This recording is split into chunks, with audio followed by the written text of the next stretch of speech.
Today, maglalakad-lakad ako kasi need nating mag-exercise kasi malapit na yung kabuwanan natin. So, sasama ako.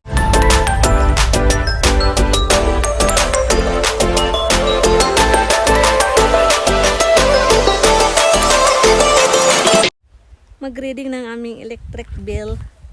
Doon po kami pupunta, guys.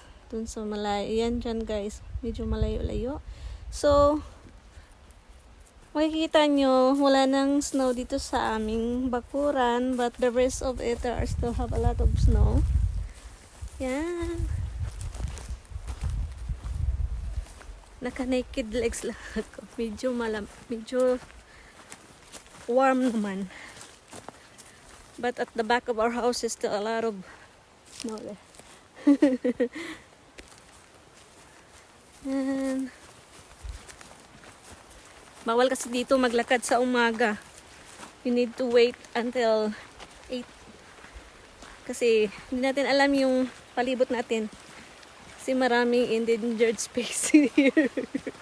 Wild animals. May mga bear. Hindi natin alam, may cougar din daw.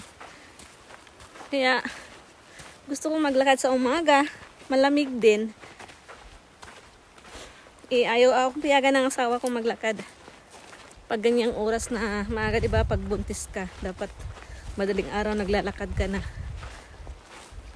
But in our situations here, it's not safe to walk early in the morning. Ganun lang. Nagsasquatting din ako sa bahay, or sometimes I'm gonna go here first. Sometimes, what is that? It's nothing. Sometimes, papatugtog ako, nag-sway-sway ako kahit ang hirap. Pag nagsasquat ako, para akong maiihi. Ang hirap. Lagi naiihi. This building, guys, is from the Seventh Adventist. Hindi ko alam kung ano yan. Ito dati, yung golf range nila. May golf kasi dito dati. Then, it's like a resto. Yan. But now, wala na. Tagal na siyang abandoned. But still, we need to read the meter here. And the meter over there where they always do a yearly, what do you call that, honey? Yearly camp meetings? Yeah.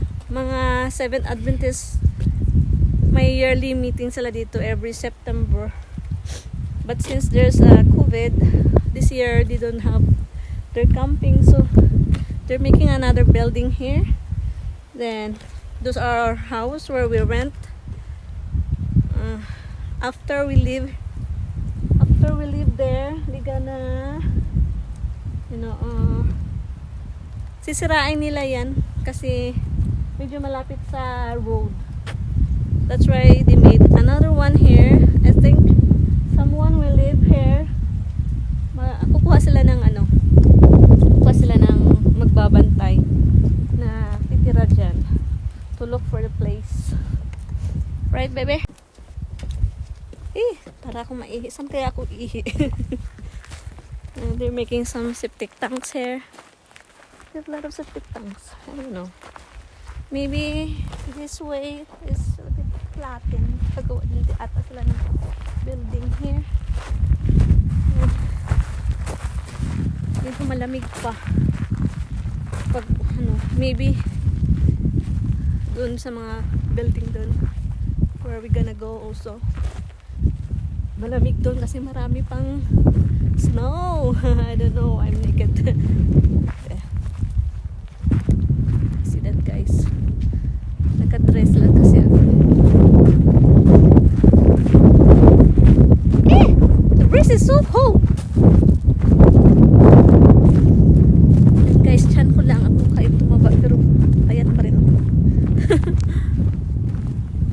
Saan kaya napunta yung kinakain ko? Guys, while waiting for us to come there, lakad muna tayo medyo malayo. So, it's a nice exercise.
na kami. Kay gihangal na si Inday.